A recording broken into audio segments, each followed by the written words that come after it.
এক পাগলে বলছে, আমার আল্লাহ যদি খুশি হয়ে আমাকে জাহান্নাম দেয় আলহামদুলিল্লাহ। এবার শিক্ষিত সমাজ যারা আমাদের মতো কিছু আছে না, বেশি পণ্ডিত, এবার যাই বলতেছে সবাই চাই জান্নাতে যাইতে, এই পাগলে চাই জাহান্নামে যাইতে। কত বড় গাদা। পাগলে মুস্কি হেসে বলে যায়, হ্যাঁ ঠিকই বলছেন, আপনাদের মতো সুস্থ আমি হতে চাই না, এই পাগলেই থাকতে চাই।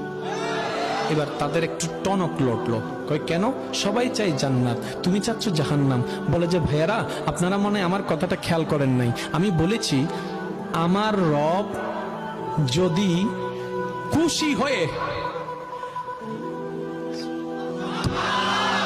আমার রব যদি খুশি হয়ে আমাকে জাহান্নাম দেয়, আমি সেটাও নিতে রাজি। বলে যে এখনো বুঝলাম না। পাগল বলে জ্ঞান দিয়ে রবের বিষয় বোঝা যায় না, দিল দিয়ে বুঝতে হয়। আরে শুনো, রব যখন খুশি হয়ে যাবে জাহান্নামটা জান্নাত হয়ে যাবে, রব যখন নারাজ হয়ে যাবে জান্নাতটা জাহান্নাম হয়ে যাবে।